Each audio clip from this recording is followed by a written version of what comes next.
জয় বাবা লোকনাথ, জয় ব্রহ্ম লোকনাথ, জয় শিব লোকনাথ, জয় গুরু লোকনাথ। এই মন্ত্রোচ্চারণের মধ্যে দিয়ে সব বিপদ কেটে যায়, জীবনের সমস্ত কামনা বাসনা পূরণ হয়। কারণ তিনিই শিব, তিনিই কালী, আবার তিনিই নারায়ণের অংশ। ভক্তের কাছে তিনিই বিভিন্ন দেবতার স্বরূপ। অথচ এই দেবত্ব প্রাপ্তির দাবি লোকনাথ নিজে কখনো করেননি। জাতপাতের ঊর্ধ্বে গিয়ে তৎকালীন সমাজকে স্রেফ মনুষ্যত্বের পাঠ পড়াতে চেয়েছিলেন তিনি। সেই লোকনাথ ব্রহ্মচারী দেবাদিদেব মহাদেবের একনিষ্ঠ সাধকের তিরোধান দিবস রয়েছে আর ঠিক একদিন পরে 19শে জ্যৈষ্ঠ পড়েছে এই তিরোধান দিবস। তবে ইংরেজি ক্যালেন্ডার অনুযায়ী কত তারিখে পড়েছে আর কী বার পড়েছে, অর্থাৎ 2026 সালে লোকনাথ বাবার তিরোধান দিবস কবে পড়েছে তা জানবো আমরা পঞ্জিকা অনুসারে।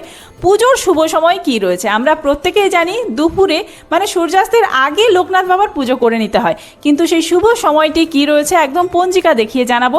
এরপর আমরা জেনে নেব লোকনাথ বাবার পুজোর প্রধান উপকরণ কি কি লাগছে। খুব সামান্য উপকরণেই পুজো করা যাবে বাড়িতে, তবে যেহেতু মল মাস রয়েছে বিশেষ কি কি উপকরণ লাগছে তা তো জানাবোই। তার সাথে বাবার প্রিয় ফুল, ফল, ভোগ প্রসাদ কি রয়েছে, পুজোর নিয়ম কি রয়েছে, পুজোর মন্ত্র কি রয়েছে, সমস্তটাই রয়েছে আজকের ভিডিওতে। তার সাথে আমরা জেনে নেব ব্রতীরা কি খাবেন আর ব্রতের নিয়ম কি রয়েছে, কি কি খাওয়া নিষেধ রয়েছে। তো চলুন বন্ধুরা, আর দেরি না করে ভিডিওটি শুরু করা যাক। যদি আমার চ্যানেলে নতুন হয়ে থাকেন অবশ্যই চ্যানেলটি সাবস্ক্রাইব করে এবং ভিডিওতে একটি লাইক করে শেষ পর্যন্ত সাথে থাকবেন। আশা করি ভিডিওটি আপনাদের জন্য খুবই হেল্পফুল হবে। ভিডিওটির মূল পর্বে যাওয়ার আগে লোকনাথ বাবার যারা ভক্ত রয়েছেন অবশ্যই কমেন্ট বক্সে লিখুন জয় বাবা লোকনাথ। আর কারা কারা লোকনাথ বাবার পুজো করছেন এই তিরোধান দিবসে অবশ্যই কমেন্ট বক্সে জানাবেন।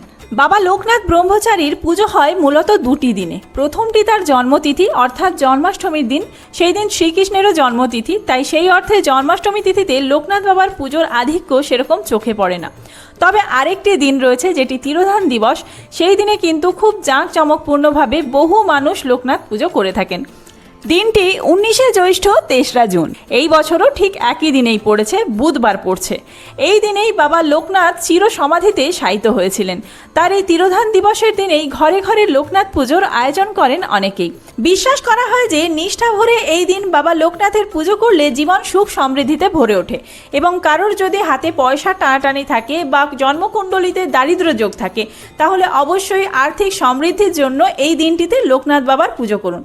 কি কি উপকরণ লাগছে চলুন জেনে নেওয়া যাক। লাগবে বাবা লোকনাথের ছবি বা মূর্তি, গঙ্গা জল, চন্দন, আতপ চাল, ঘি।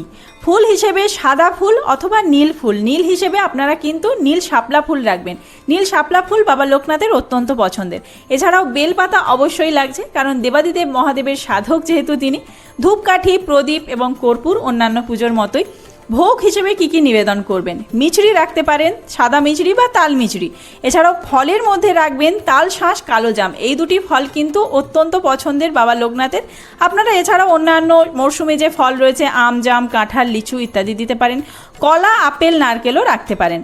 সাদা মিষ্টি হিসাবে আপনারা যে কোনো সাদা সন্দেশ অর্পণ করতে পারেন। তবে জিলিপি অমৃতি বাবা লোকনাথের অত্যন্ত পছন্দের। পারলে পুজোর দিনে জিলিপি অমৃতি প্রসাদ হিসেবে নিবেদন করতে পারেন। আর রাখবেন জল ভর্তি তামার একটি পাত্র, আর 1 গ্লাস জল দেবেন বাবা লোকনাথকে। পুজোর নিয়ম তো আমরা জানবই, তবে তার আগে জেনে নেওয়া যাক কোন সময় পুজো করবেন। অমৃত যোগ থাকছে সকাল 7টা 38 মিনিট থেকে শুরু করে সকাল 11টা 13 মিনিটের মধ্যে। এই সময়টি পুজোর জন্য অত্যন্ত শুভ সময়। এই সময় যদি পুজো করা সম্ভব না হয় তাহলে এর পরবর্তীতে আরেকটি সময় রয়েছে 1টা 54 মিনিট, দুপুর 1টা 54 মিনিট থেকে বিকেল 5টা 29 মিনিটের মধ্যে। এই দুটি সময়ের মধ্যে যে কোনো একটি সময় আপনারা পুজো করে নেবেন, কারণ সকাল আর দুপুরের মধ্যেই কিন্তু বাবা লোকনাথের পুজো করা হয়। এর পরবর্তীতে অমৃত যোগের আরও দুটি শুভ সময় রয়েছে, রাত্রি 9টা 54 মিনিটের মধ্যে, তার পরবর্তীতে 12টা 1 মিনিট থেকে শুরু করে রাত্রি 1টা 25 মিনিটের মধ্যে। তবে শুভ সময় কিন্তু সকালের যে সময় দুটি বললাম। এবার জেনে নেওয়া যাক পুজোর নিয়ম কি রয়েছে। সকাল সকাল ঘুম থেকে উঠে স্নান করে নিয়ে বাড়িঘরদোর সমস্ত পরিষ্কার করে নিয়ে পুজোর স্থানটি জল দিয়ে ভালোভাবে মুছে গঙ্গা জল ছিটিয়ে পবিত্র করে নেবেন। তারপরে শুদ্ধ বস্ত্রে আসন পেতে বসুন। মনে মনে বাবার চরণে পুজো করার সংকল্প গ্রহণ করুন।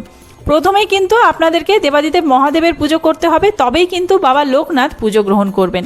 দেবাদিদেব মহাদেবের পুজো করার জন্য আপনাদের লাগছে সাদা ফুল আর বেলপাতা। আপনারা তো লোকনাথ বাবার জন্য যে সাদা ফুল আর বেলপাতা এনেছেন সেই ফুল বেলপাতাই অর্পণ করতে পারবেন। প্রথমে জল দিয়ে অভিষেক করে নেবেন দেবাদিদেব মহাদেবের। ওম নমঃ শিবায়, ওম নমঃ শিবায়, ওম নমঃ শিবায় এই মন্ত্র 3 বার করে উচ্চারণ করে অভিষেক করে নেবেন এবং তারপরে সাদা ফুল আর বেলপাতা নিবেদন করবেন। এতে গন্ধ পুষ্পে ওং নমঃ শিবায় নমঃ এই মন্ত্র উচ্চারণ করে বেলপাতা আর সাদা ফুল অর্পণ করবেন। যদি কোনো মালা এনে থাকেন তাহলে সেই মালাও অর্পণ করতে পারেন দেবাদিদেব মহাদেবকে, এবং এরপরেই আপনারা কিন্তু বাবার অভিষেক শুরু করবেন, মানে লোকনাথ বাবার। প্রথমে পঞ্চামৃত দিয়ে অভিষেক করতে হবে। এক্ষেত্রে আপনারা প্রথমে কিছুটা পঞ্চামৃত কিন্তু দেবাদিদেব মহাদেবকে অর্পণ করবেন, তারপরে লোকনাথ বাবাকে সেই পঞ্চামৃত দিয়ে অভিষেক করবেন। পঞ্চামৃত তৈরির জন্য লাগবে 5টি জিনিসের মিশ্রণ, মানে দুধ, দই, ঘি, মধু, শর্করা। এই 5টি জিনিসের মিশ্রণ দিয়ে প্রথমে অভিষেক হবে। তারপরে আপনাদেরকে সুগন্ধি জল প্রস্তুত করতে হবে। সুগন্ধি জল দিয়েও বাবার অভিষেক করতে হবে। সুগন্ধি জল প্রস্তুত করতে লাগবে তামার ঘটিতে 1 ঘটি পরিষ্কার জল বা গঙ্গা জল, কর্পূরের গুঁড়ো, গোলাপ জল, অগুরু, সাদা চন্দন, এই সব মিশ্রণ দিয়ে তৈরি সুগন্ধি জল দিয়ে আপনারা বাবার অভিষেক করবেন এবং তারপরে মন্ত্র জপ করবেন। শিবকল্প মহাযোগী জটাজুট সম্মনিতম অজানুলম্বিত ভুজং শুকমণ্ডলু শোভিতম শ্বেতবস্ত্র পরিধানং তপনাশং লোকেশ্বরম শ্বেতপদ্মসনাস্থিতং ত্রিকালঙ্কং মহেশ্বরম তং ব্রহ্মা বিষ্ণু তমেব শিবশঙ্করম সচ্চিদানন্দ রূপায় পূর্ণব্রহ্ম রূপং স্বয়ং। এরপরে আপনারা ফুল আর বেলপাতা অর্পণ করবেন বাবা লোকনাথের চরণে। জয় বাবা লোকনাথ, জয় ব্রহ্ম লোকনাথ, জয় শিব লোকনাথ, জয় গুরু লোকনাথ, এই মন্ত্র উচ্চারণ করে, শুধুমাত্র জয় বাবা লোকনাথ এই মন্ত্র 3 বার করে উচ্চারণ করেও আপনারা বাবার পায়ে যদি শাপলা ফুল বা নীল শালুক ফুল অর্পণ করতে পারেন তাহলে বাবা অত্যন্ত তুষ্ট হবেন।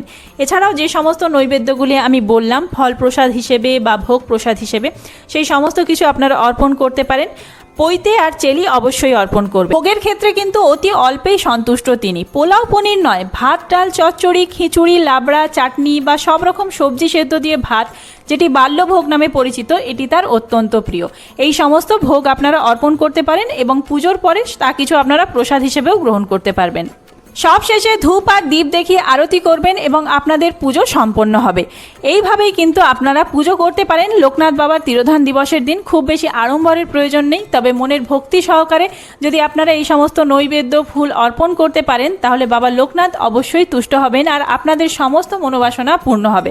তবে সবশেষে বলে রাখি, মনে রাখতে হবে আপনারা কিন্তু নিরামিষ আহার গ্রহণ করে তবেই পুজো করবেন।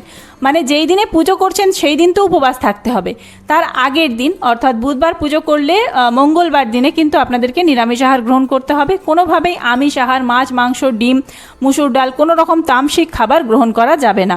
তার সাথেই লোকনাথ পুজোর দিন কোনো রকম ঝগড়া বিবাদ করবেন না, কটু কথা বলবেন না, মিথ্যে কথা বলবেন না। খুব তাড়াতাড়ি নতুন কোনো ভিডিও নিয়ে আসছি। আশা করি এই ভিডিওটি আপনাদের জন্য খুবই হেল্পফুল হয়েছে। যদি কিছু জানার থাকে কমেন্ট বক্সে জানাতে পারেন। আর এই ভিডিওটি যদি হেল্পফুল হয়ে থাকে বন্ধুদের মধ্যে অনেক বেশি শেয়ার করবেন। ধন্যবাদ।